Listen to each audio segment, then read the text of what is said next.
프랑스 3대째 내려온 명가가 중국산 저가 공세에 무너질 위기에 처했습니다.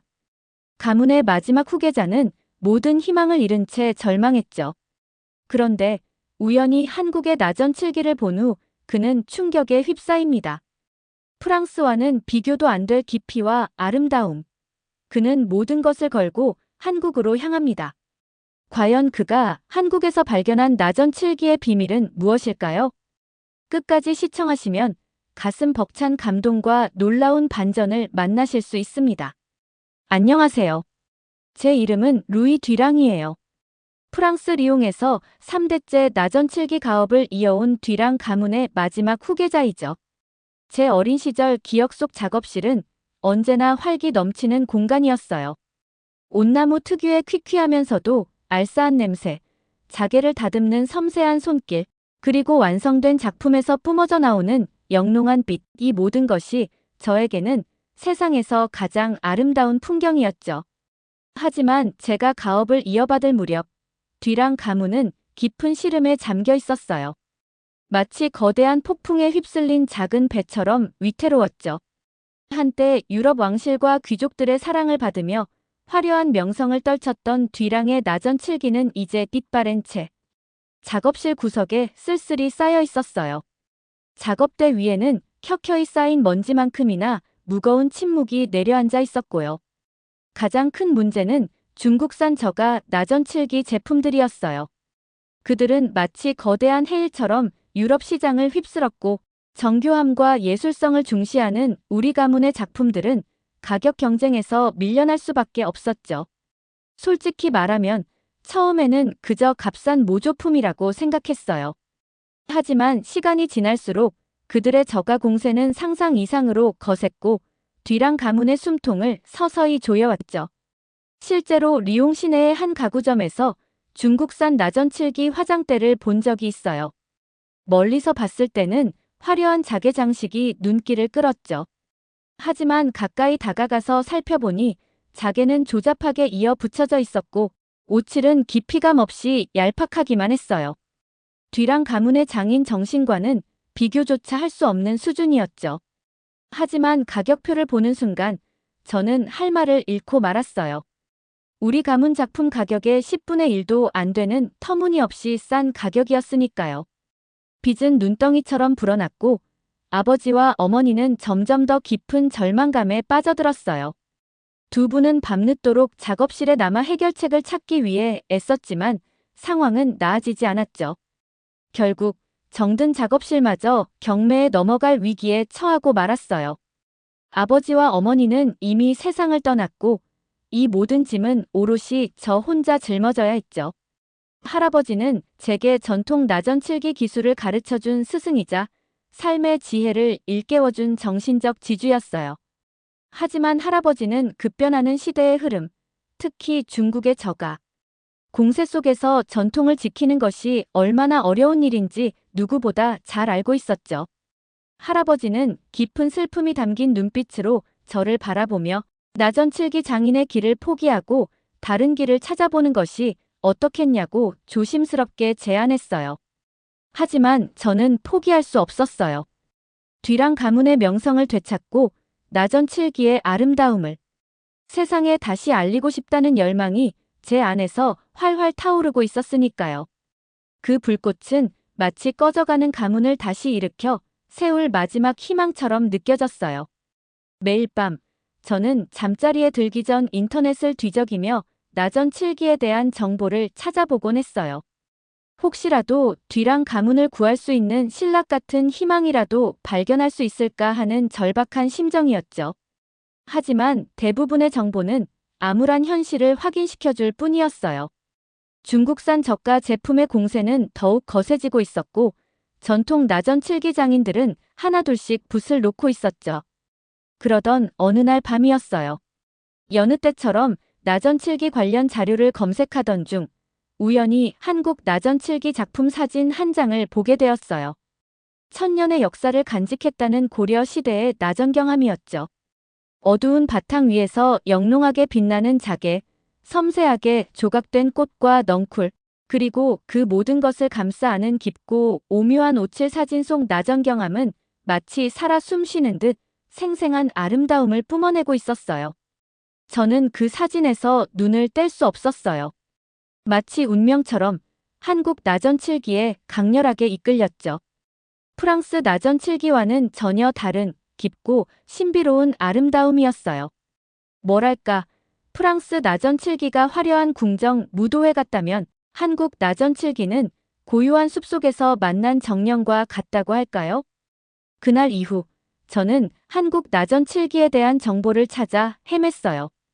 고려시대부터 조선시대까지 이어져 온 한국 나전 칠기의 역사, 끊음질과 주름질 같은 독특한 기법, 그리고 자개와 오칠에 담긴 한국인들의 정신 알면 알수록 한국 나전 칠기는 경이로움 그 자체였어요.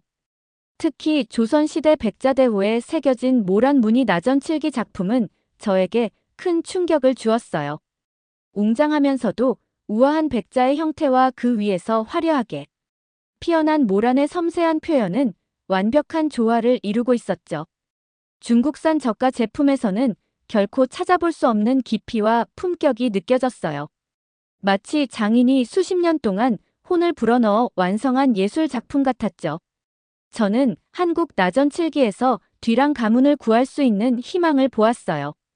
중국산 저가 제품과는 비교할 수 없는 정교함과 예술성, 그리고 천년의 역사를 간직한 한국 나전 칠기의 깊이는 분명 세계 시장에서도 통할 수 있을 거라고 확신했죠. 하지만 한국으로 떠나는 것은 쉽지 않은 결정이었어요. 가문의 마지막 희망을 걸고 모든 것을 정리해야 했으니까요. 빚더미에 앉은 작업실, 그리고 할아버지와의 추억이 담긴 낡은 도구들. 이 모든 것을 뒤로하고 낯선 땅으로 떠난다는 것은 두려운 일이기도 했죠. 할아버지는 저의 결정을 듣고 놀라움과 걱정, 그리고 희망이 뒤섞인 복잡한 표정을 지었어요. 할아버지는 과거에는 한국 나전 칠기가 프랑스 나전 칠기의 영향을 받았을 것이라고 막연하게 생각했었다고 솔직하게 털어놓으셨어요. 하지만 제가 보여준 한국 나전 칠기 작품 사진들을 보고 또 제가 밤새워 찾아낸 한국 나전 칠기에 대한 정보들을 접하고는 생각이 완전히 바뀌었다고 말씀하셨죠. 할아버지는 특히 중국의 저가 공세 속에서도 굳건히 전통을 지켜나가며 자신들만의 독창적인 아름다움을 발전시켜온 한국 나전 칠기의 저력에 깊은 감명을 받은 듯했어요. 할아버지는 오랫동안 잊고 지냈던 장인 정신과 예술혼이 다시 끌어오르는 것을 느낀다고 말씀하셨죠. 어느 날 저녁 할아버지는 저를 자신의 작업실로 불렀어요. 할아버지의 작업실은 오랫동안 사용하지 않아 먼지가 뽀얗게 쌓여 있었지만 여전히 장인의 숨결이 느껴지는 공간이었죠. 할아버지는 낡은 나무 상자 하나를 꺼내 제게 건네주었어요. 상자 안에는 할아버지가 젊은 시절부터 사용해온 나전 칠기 도구들이 가지런히 담겨 있었죠. 할아버지는 그 도구들을 하나하나 어루만지며 저에게 도구에 얽힌 추억과 나전 칠기 기술에 대한 이야기를 들려주었어요. 할아버지의 눈빛은 마치 젊은 시절 나전 칠기에 대한 열정으로 가득했던 그때로 돌아간 듯 반짝였죠. 할아버지는 제 손을 꼭 잡고 말씀하셨어요. 비록 직접적인 대화는 아니었지만 할아버지는 루이, 내 안의 불꽃을 믿어라. 한국에서 새로운 빛을 찾을 수 있을 거다. 라는 말을 전하고 싶어 했어요. 저는 할아버지의 따뜻한 격려에 가슴 벅찬 감동을 느꼈고 한국에서 반드시 성공하겠다고 다짐했어요. 인천국제공항에 발을 내딛는 순간 낯선 공기가 저를 감쌌어요. 프랑스 리옹과는 전혀 다른 습하고 더운 공기였죠. 모든 것이 새롭고 낯설었어요. 표지판에는 알 수 없는 글자들이 가득했고 사람들의 말소리는 마치 암호처럼 들렸죠. 마치 다른 행성에 불시착한 우주인이 된 기분이었어요. 하지만 저는 두려움보다는 설렘을 느꼈어요. 한국 나전 칠기의 비밀을 풀고 뒤랑 가문을 다시 일으켜 세울 수 있다는 희망이 제 안에서 꿈틀거리고 있었죠. 공항을 빠져나와 택시에 올라탔어요. 택시 기사님은 제가 외국인이라는 것을 알고는 친절하게 말을 걸어주셨지만 저는 알아들을 수 없었어요. 그저 창밖으로 빠르게 지나가는 풍경을 멍하니 바라볼 뿐이었죠. 저는 한국어를 배우기 위해 어학당에 등록했어요. 처음에는 한글 자음과 모음을 익히는 것조차 쉽지 않았어요. 프랑스어와는 전혀 다른 발음 체계, 복잡한 문법 구조 모든 것이 낯설고 어려웠죠. 하지만 저는 포기하지 않았어요. 밤낮으로 한국어 공부에 매달렸고 조금씩 한국어가 들리기 시작하면서 자신감을 얻었죠. 한국 생활에 적응하는 것도 쉽지 않았어요. 음식, 문화, 예절 모든 것이 프랑스와는 달랐죠. 특히 매운 음식은 저에게 큰 도전이었어요. 처음에는 김치 한 조각도 제대로 먹지 못하고 쩔쩔맸지만 시간이 지나면서 조금씩 매운맛에 익숙해졌어요. 지금은 한국 친구들보다 김치를 더 잘 먹는답니다. 어학당에서 한국어를 배우는 동안 저는 한국전통문화대학교에 대한 정보를 접하게 되었어요. 한국 전통 공예를 보존하고 발전시키는 데 앞장서는 곳이라는 이야기를 듣고 저는 꼭 그곳에 가봐야겠다고 결심했죠. 어느 정도 한국어 실력이 향상된 후 저는 용기를 내어 한국전통문화대학교 전통미술공예학과 소율 교수를 찾아갔어요. 소율 교수는 저의 갑작스러운 방문에도 불구하고 따뜻하게 맞아주셨어요. 소율 교수는 한국 나전 7기의 역사와 철학에 대한 깊이 있는 지식을 가지고 있었고 잊혀져가는 한국 전통 공예의 가치를 되살리기 위해 열정적으로 노력하는 분이었죠. 저는 소율 교수에게 뒤랑 가문의 이야기와 한국 나전 7기에 대한 저의 열정을 말씀드렸어요. 소율 교수는 저의 이야기를 주의 깊게 들어주었고 제가 프랑스에서 나전 7기를 공부했다는 사실에 놀라워했어요. 소율 교수는 한국 나전 7기가 단순히 아름다운 공예품이 아니라 한국인의 삶과 정신 그리고 자연과의 조화를 담아낸 예술 작품이라고 설명해 주셨죠. 소율 교수는 특히 중국의 저가 공세에 맞서 한국 전통 나전 7기의 경쟁력을 높이는 데 많은 관심을 가지고 있었어요.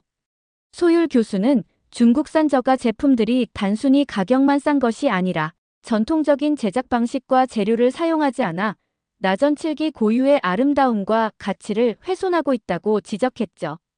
소율 교수는 저에게 한국 나전 7기의 진정한 가치를 알리고 세계 시장에서 한국 나전 7기의 위상을 높이는 데 함께 노력하자고 제안했어요.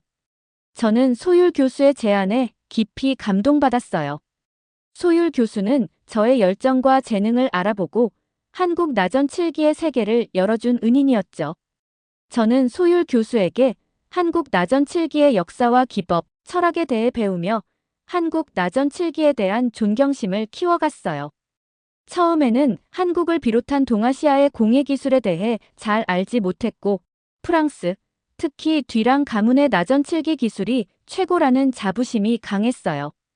하지만 소율 교수와 함께 한국 나전 7기 유물을 살펴보면서 저의 생각이 얼마나 좁았는지 깨닫게 되었죠.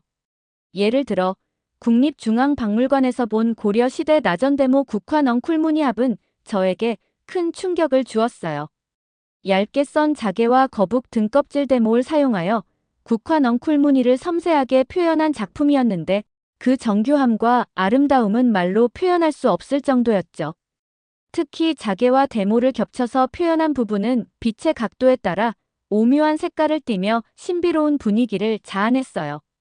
저는 소율 교수에게 한국 나전 7기에 대한 저의 솔직한 감정을 털어놓았어요. 소율 교수는 저의 좁은 시야를 지적하기보다는 한국 나전 7기의 독창성과 우수성을 이해하게 된 것을 기뻐했어요.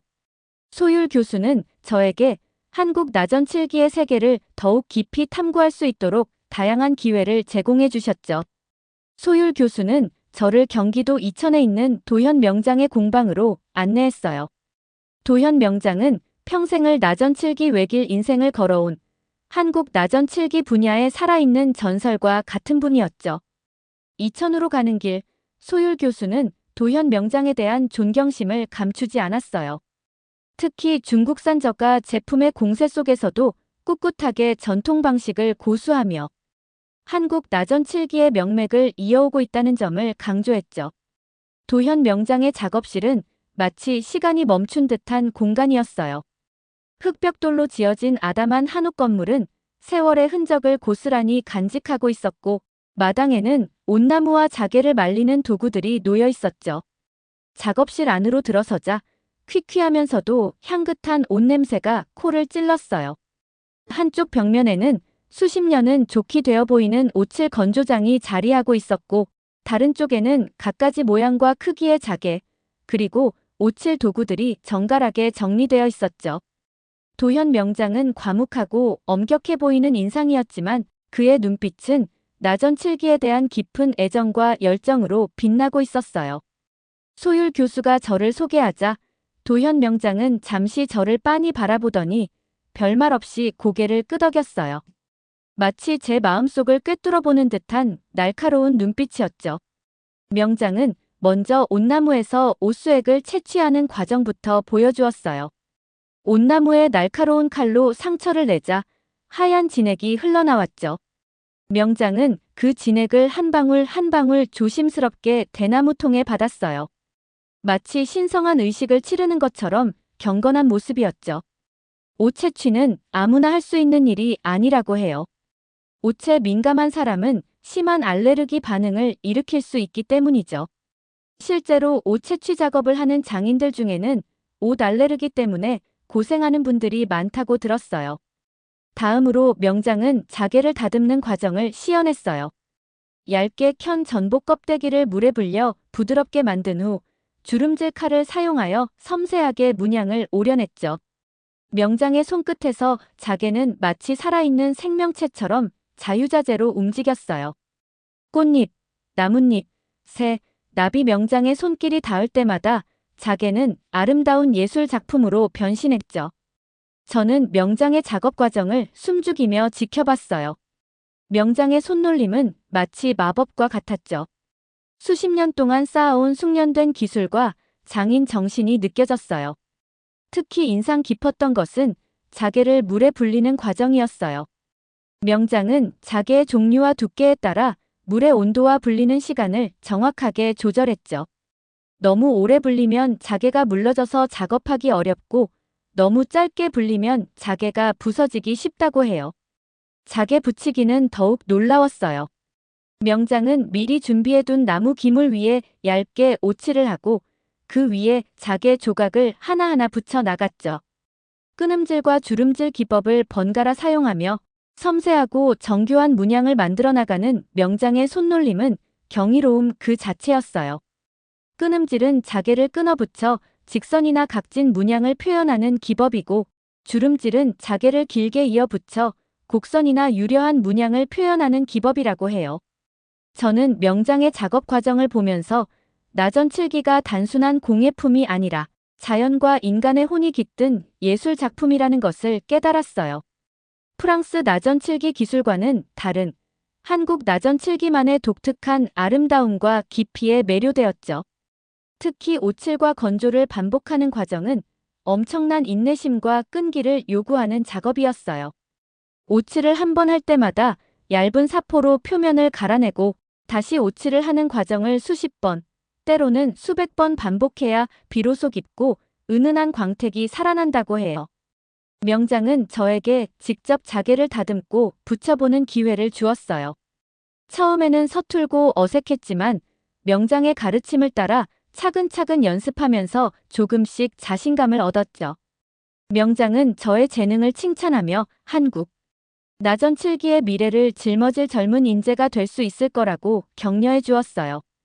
명장의 따뜻한 격려는 저에게 큰 힘이 되었고 한국 나전 7기 장인의 길을 걷겠다는 결심을 더욱 굳건하게 만들어 주었죠. 명장의 작업실에서 보낸 시간은 저에게 잊을 수 없는 경험이었어요. 명장의 가르침을 통해 저는 나전 7기의 진정한 가치를 깨달았고 제 안에 잠재되어 있던 예술혼을 발견했죠. 그리고 무엇보다 중국산 저가 제품과는 비교할 수 없는 한국 나전 7기만의 독창성과 우수성을 세계에 알리고 싶다는 강렬한 열망을 품게 되었어요. 도현 명장의 공방에서 나전 7기 기술을 배우며 저는 한국 나전 7기의 매력에 점점 더 깊이 빠져들었어요. 하지만 동시에 프랑스 나전 7기 장인의 후예로서 뒤랑 가문의 명성을 되찾아야 한다는 책임감 또한 잊지 않고 있었죠. 어떻게 하면 한국 나전 7기와 프랑스 나전 7기의 장점을 결합하여 새로운 작품을 만들 수 있을까? 저는 매일 밤 고민하고 또 고민했어요. 그러던 어느 날 한국공예디자인진흥원의 지수연구원이 저를 찾아왔어요. 지수연구원은 한국 전통공예의 현대화와 세계화를 위해 노력하는 젊고 열정적인 분이었죠. 지수연구원은 소율 교수를 통해 저의 이야기를 전해 들었다고 했어요. 그리고 저에게 한국 나전 7기 기술과 프랑스 전통 문양을 결합한 특별한 협업을 제안했죠. 저는 지수연구원의 제안에 가슴이 벅차올랐어요. 꿈만 같던 일이 현실로 다가온 것이죠. 한국 나전 7기의 아름다움을 세계에 알리고 뒤랑 가문의 명성을 되찾을 수 있는 절호의 기회였어요. 무엇보다 중국산 저가 제품에 맞서 진정한 나전 7기의 가치를 보여주고 싶다는 저의 오랜 열망을 실현할 수 있는 기회이기도 했고요. 저는 지수연구원과 함께 프랑스 전통 문양에 대한 자료를 찾아보고 한국 나전 7기 기법으로 어떻게 표현할 수 있을지 연구했어요. 프랑스 왕실을 상징하는 백합 문양, 화려하고 우아한 아칸서스인 문양 프랑스 전통 문양은 섬세하고 아름다웠지만 한국 나전 7기 기법으로 표현하기에는 쉽지 않은 과제였죠. 지수연구원은 한국 나전 7기의 전통적인 아름다움을 유지하면서도 현대적인 감각을 더하는 데 탁월한 능력을 발휘했어요. 지수연구원은 저에게 다양한 한국 전통 문양과 기법을 소개해 주었고 저는 프랑스 전통 문양과의 조화를 끊임없이 시도했죠. 우리는 서로의 문화와 예술에 대한 깊은 이해를 바탕으로 끊임없이 소통하고 협력했어요. 지수연구원은 한국 나전 7기의 전통적인 제작 방식을 존중하면서도 현대적인 디자인 감각을 더하여 새로운 시도를 하는데 주저함이 없었어요. 저는 프랑스에서 나고 자랐지만 한국 나전 7기의 매력에 푹 빠져 있었고 한국의 전통과 문화를 이해하려고 노력했죠. 예를 들어 프랑스 전통 문양인 백합을 나전 7기로 표현할 때 저는 처음에는 백합의 형태를 그대로 묘사하려고 했어요. 하지만 지수연구원은 백합의 형태를 단순화하고 한국 전통 문양인 구름 문양과 결합하여 새로운 디자인을 제안했죠. 저는 지수연구원의 아이디어에 감탄했고 한국과 프랑스의 문화가 조화롭게 어우러진 새로운 작품이 탄생할 수 있다는 확신을 얻었어요. 우리는 도현 명장에게 조언을 구하기도 했어요. 명장은 처음에는 우리의 협업에 대해 반신반의했지만 우리의 열정과 노력을 보고 마음을 열었죠. 명장은 우리에게 끊음질, 주름질 기법을 더욱 섬세하게 활용하는 방법, 자개의 결을 살리는 방법, 오칠의 깊이를 더하는 방법 등 귀중한 조언을 아끼지 않았어요. 특히 명장은 오칠의 중요성을 강조했어요. 오칠은 단순히 나무 기물을 보호하는 역할을 하는 것이 아니라 나전 7기의 아름다움을 완성하는 핵심적인 요소라는 것이죠. 명장은 오칠을 할 때마다 정성을 다하고 자연의 순리에 따라 천천히 작업해야 비로소 깊고 은은한 광택이 살아난다고 말씀하셨죠. 수개월간의 노력 끝에 우리는 마침내 첫 번째 협업 작품을 완성할 수 있었어요. 작품의 이름은 리옹의 새벽이었죠. 프랑스 리옹의 새벽 하늘을 배경으로 한국 나전 7기 기법으로 표현된 백합과 아칸서스인 문양이 조화롭게 어우러진 작품이었어요. 어두운 밤하늘을 가르고 떠오르는 새벽의 태양처럼 희망과 새로운 시작을 상징하는 작품이었죠. 리옹의 새벽을 완성하고 우리는 서로를 바라보며 감격의 눈물을 흘렸어요. 서로 다른 문화와 예술이 만나 아름다운 결실을 맺었다는 사실이 믿기지 않았죠. 우리는 리옹의 새벽을 시작으로 한국과 프랑스의 문화가 융합된 다양한 작품을 만들어 세계의 나전 7기의 아름다움을 알리기로 다짐했어요. 리옹의 새벽은 단순한 나전 7기 작품이 아니었어요. 프랑스 전통 문양과 한국 나전 7기 기술의 만남, 서로 다른 두 문화의 융합, 그리고 꺼져가던 뒤랑 가문의 희망을 상징하는 작품이었죠. 지수연구원과 저는 리옹의 새벽을 완성한 후 더 큰 꿈을 꾸기 시작했어요. 한국과 프랑스의 문화가 융합된 다양한 나전칠기 작품을 만들어 세계에 나전칠기의 아름다움을 알리고 싶었죠. 우리는 리옹의 새벽을 시작으로 본격적인 전시회 준비에 돌입했어요. 전시회 장소는 서울에 있는 한국공예디자인진흥원 전시관으로 정해졌죠. 지수연구원은 전시 기획부터 홍보까지 모든 과정을 주도적으로 이끌었어요. 저는 작품 제작에 전념하며 지수연구원과 함께 전시될 작품의 콘셉트와 디자인을 구상했죠. 전시회 준비는 쉽지 않은 과정이었어요. 작품 제작에 필요한 자개와 오칠 재료를 구하는 것부터 작품의 완성도를 높이기 위한 끊임없는 수정 작업까지 매일 밤늦게까지 작업실에 남아 작품에 매달렸죠. 하지만 힘든 순간마다 저는 뒤랑 가문의 명예를 되찾고 한국 나전칠기의 아름다움을 세계에 알리겠다는 목표를 떠올리며 마음을 다잡았어요. 특히 어려웠던 점은 프랑스 전통 문양을 한국 나전칠기 기법으로 표현하는 것이었어요. 프랑스 전통 문양은 섬세하고 화려한 곡선이 특징인데 한국 나전칠기의 끊음질과 주름질 기법만으로는 그 섬세함을 완벽하게 표현하기 어려웠죠. 저는 도현 명장에게 조언을 구했고 명장은 저에게 새로운 기법을 가르쳐 주었어요. 바로 타찰법이었죠. 타찰법은 얇게 켠 자개를 오칠한 바탕 위에 붙인 후 그 위에 다시 오칠을 하고 자개를 미세하게 깨뜨려 문양을 표현하는 기법이에요. 타찰법을 사용하면 자개의 자연스러운 결을 살리면서도 섬세하고 입체적인 표현이 가능하죠. 저는 명장에게 배운 타찰법을 활용하여 프랑스 전통 문양의 섬세한 곡선을 더욱 아름답게 표현할 수 있었어요. 전시회 소식이 알려지자 프랑스 현지 언론에서도 저에게 관심을 보이기 시작했어요. 리옹 지역 신문에는 저의 인터뷰 기사가 실렸고 프랑스 국영방송에서는 한국 나전칠기를 배우기 위해 한국으로 떠난 젊은 프랑스 장인의 이야기를 다룬 다큐멘터리를 제작하고 싶다는 연락이 왔죠. 저는 프랑스 언론과의 인터뷰에서 뒤랑 가문의 역사와 한국 나전칠기의 아름다움, 그리고 중국산 저가 제품에 맞서 진정한 나전칠기의 가치를 지켜나가겠다는 포부를 밝혔어요. 인터뷰를 통해 저는 프랑스에서도 한국 나전칠기에 대한 관심이 높아지고 있다는 것을 느낄 수 있었죠. 전시회 개막을 며칠 앞두고 저는 할아버지에게 전화를 걸었어요. 할아버지는 저의 목소리를 듣자마자 전시회 준비는 잘 되어가냐고 물어보셨죠. 저는 할아버지에게 전시회 준비 상황과 프랑스 언론의 반응을 자세히 설명해드렸어요. 할아버지는 저의 이야기를 듣고 매우 기뻐하며 제가 뒤랑 가문의 자랑스러운 후계자라고 말씀하셨죠. 할아버지의 따뜻한 격려는 저에게 큰 힘이 되었고 반드시 전시회를 성공적으로 개최하겠다고 다짐했어요. 드디어 전시회 개막일, 저는 긴장된 마음으로 전시관에 들어섰어요. 전시관에는 리옹의 새벽을 비롯하여 제가 지수연구원과 함께 만든 다양한 나전칠기 작품들이 전시되어 있었죠. 프랑스 전통 문양과 한국 나전칠기 기법이 조화롭게 어우러진 작품들은 관람객들의 시선을 사로잡았어요. 전시회는 대성공이었어요.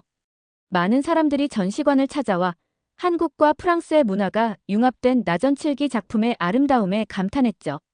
특히 중국산 저가 제품과는 비교할 수 없는 정교함과 예술성에 찬사를 보냈어요. 언론에서도 저의 작품에 대한 호평이 쏟아졌고 뒤랑 가문은 다시 한번 세상의 주목을 받게 되었죠. 저는 전시회를 통해 뒤랑 가문의 부활을 알리고 한국 나전칠기의 아름다움을 세계에 알리는 데 성공했어요. 하지만 저의 도전은 이제 시작일 뿐이에요. 저는 앞으로도 한국 나전칠기 기술을 더욱 깊이 연구하고 프랑스 전통 문양과의 조화를 통해 새로운 작품을 만들어 나갈 거예요. 그리고 언젠가는 한국과 프랑스를 넘어 전 세계 사람들이 나전칠기의 아름다움을 향유할 수 있게 하고 싶어요. 여러분, 오늘 우리는 루이 뒤랑 씨의 이야기를 통해 프랑스 리옹에서 3대째 이어져 온 나전칠기 가문 뒤랑의 몰락과 구할, 그리고 그 과정에서 피어난 한국 나전칠기와의 운명적인 만남을 함께 지켜보았습니다. 중국산 저가 제품의 공세 속에서도 굴하지 않고 전통을 지키고자 했던 루이 씨의 뜨거운 열정, 그리고 한국에서 만난 소율 교수님과 도현 명장님과의 인연은 정말 감동적이었죠. 특히 프랑스 전통 문양과 한국 나전칠기 기술의 융합으로 탄생한 리옹의 새벽은 단순한 작품을 넘어 두 문화의 아름다운 조화와 새로운 희망을 상징하는 듯 했습니다. 루이 씨의 이야기는 우리에게 진정한 가치는 쉽게 사라지지 않으며 끊임없는 노력과 열정은 결국 빛을 발한다는 것을 보여주는 것 같아요. 저는 루이 씨의 이야기를 전하며 가슴 벅찬 감동과 함께 우리 전통 공예의 소중함을 다시 한번 깨달았습니다. 루이 씨와 같은 분들이 있기에 우리 문화는 더욱 풍성해지고 세계는 더욱 아름다워질 수 있다고 믿습니다. 오늘 영상이 여러분의 마음속에 작은 울림을 주었다면 구독과 좋아요, 그리고 알림 설정으로 채널에 힘을 실어주세요. 여러분의 따뜻한 응원은 제가 더 좋은 콘텐츠를 만드는데 큰 원동력이 됩니다. 다음 영상에서는 또 다른 감동적인 이야기로 여러분을 찾아뵙겠습니다. 감사합니다.